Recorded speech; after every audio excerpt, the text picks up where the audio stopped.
Salam alaikum, bonjour à tous et toutes.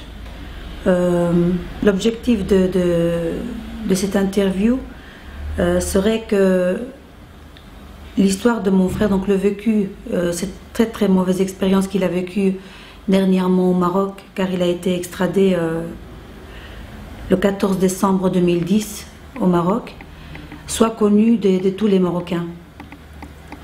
Ali, qui a vécu 28 ans en Belgique, qui est de nationalité belge, qui a été mis en détention le 1er avril en Espagne de manière arbitraire, pour lequel on a mené une enquête de 3 ans, qui a été blanchie par le juge antiterroriste Balthazar Garzón, et qui, malgré cela, l'Espagne n'a pas hésité un moment à l'extrader au Maroc, qui a été victime de torture pendant 12 jours après son extradition, et qui à l'heure actuelle est toujours en détention arbitraire au Maroc, et qui est à son 5e report d'audience.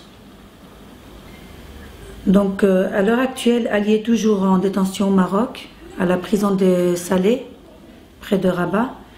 La dernière date d'audience devait se dérouler le 4 août dernier, donc 4 août 2011, mais n'a pas eu lieu, et les raisons sont les suivantes.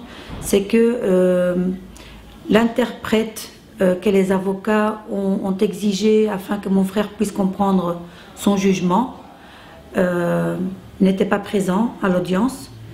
Il paraîtrait donc qu'il était en vacances. C'est absurde pour moi, je trouve que c'est ridicule comme excuse, mais voilà. Donc Ali n'a toujours pas été jugé et se retrouve donc à l'heure actuelle encore en détention. Ce procès a été reporté pour la 5e fois au 15 septembre 2011. Pourquoi? La vraie raison, on ne la connaît pas, mais bon, il y a le prétexte que l'interprète n'était pas présent. Cela fait déjà 2 fois qu'on... La première fois, c'était l'interprète était à la retraite et que donc il ne s'était pas présenté au tribunal. Et cette fois-ci, donc la dernière fois, le 4 août, c'était qu'il était en vacances. C'est la justice à la marocaine. Voilà. Bien, je me permets de lancer un appel aux citoyens marocains, à tous les citoyens marocains. J'aimerais leur dire que voilà, ce genre de discrimination n'arrive pas qu'aux Marocains qui vivent au Maroc, que même au-delà des frontières. Donc voilà, mon frère Ali est de nationalité belge. Ça ne l'a pas empêché aussi de subir et de vivre les mêmes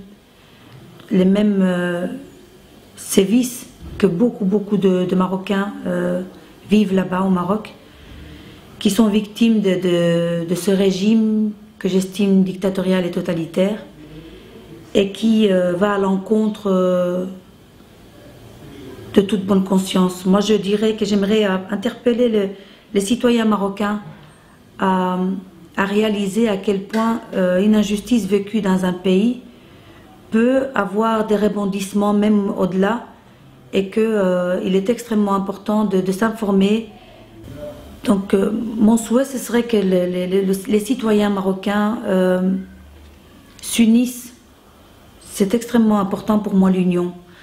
Donc qu'on cesse en fait d'écouter, de se laisser manipuler par les méthodes utilisées et qui visent à diviser les différents mouvements islamistes, non islamistes, communistes et autres. Je pense qu'il est temps de réaliser qu'il faut unir nos forces pour pouvoir mettre un terme à toutes ces injustices vécues au Maroc et ailleurs de toute façon. Qu'on prenne le temps de s'informer, d'apprendre ce qui se passe ici et ailleurs, donc au Maroc et partout ailleurs, et que moi, par le biais de cette expérience vécue pour mon frère, j'ai découvert que seul on n'arrive à rien, et qu'il est extrêmement important qu'on soit vraiment beaucoup par le nombre, mais aussi par la compréhension de ce qui se passe à l'heure actuelle un peu partout. Les révolutions actuelles dans le monde arabe ne se sont pas montées pour rien. Il y a toujours une raison à ces choses.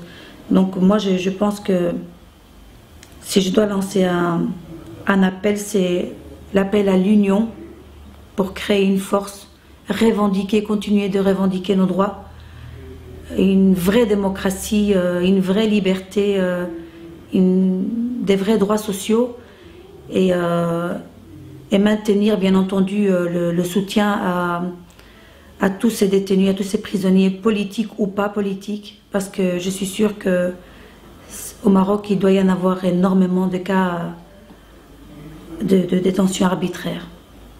Voilà, si maintenant je parle de la Belgique, je peux parler d'indignation, de déception, de dégoût.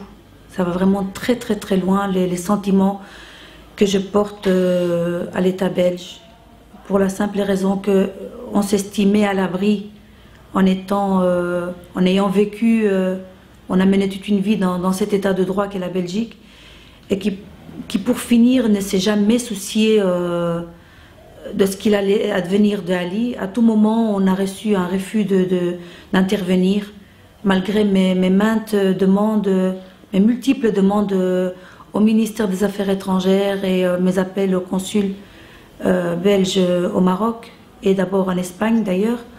Non, et ils n'interviennent jamais. Ali, quand il était en détention en Espagne, on me répondait que la Belgique n'intervenait pas, pour la simple raison que la Belgique fait totalement confiance à la justice espagnole, qu'elle ne devait pas lui faire ingérence. Plus tard, quand Ali a été extradé au Maroc, ayant été torturé, on me maintenait la version qu'il n'allait pas être torturé, alors que nous on s'est douté qu'il devait être en train de se faire torturer au moment même où on exigeait une intervention donc, du ministre des Affaires étrangères. On l'a su plus tard, cela nous a été confirmé plus tard, qu'effectivement, simultanément, Ali était bel et bien en train de se faire torturer par les tortionnaires au Maroc. Mais voilà, donc plus tard, donc, quand il a été extradé, la Belgique nous a aussi mentionné que voilà, il se trouvait dans le pays de sa deuxième nationalité et que donc il n'avait pas le droit d'intervenir également. Donc moi, mon indignation vient du fait que j'ai demandé à Vanacker uniquement de le sécuriser, de lui porter assistance quand il était en détention arbitraire en Espagne et de le sécuriser alors qu'on avait appris qu'il avait été extradé au Maroc. J'ai jamais demandé à ce qu'il fasse ingérence à la justice espagnole, je n'ai jamais demandé à ce qu'il ne fasse pas confiance à la justice espagnole, je ne lui ai jamais demandé quoi que ce soit qui va à l'encontre je ne sais pas ce qu'il utilise comme moyen, mais je ne lui ai jamais demandé quelque chose d'impossible. C'était juste de sécuriser un citoyen belge qui était dans les gros risques de se faire torturer. Et à tout moment, on m'a répondu non, on n'interviendra pas. Ça a été vraiment ça. La réponse que j'ai obtenue à tout moment et chaque fois que j'ai appelé, c'était nous n'interviendrons pas. Et même après.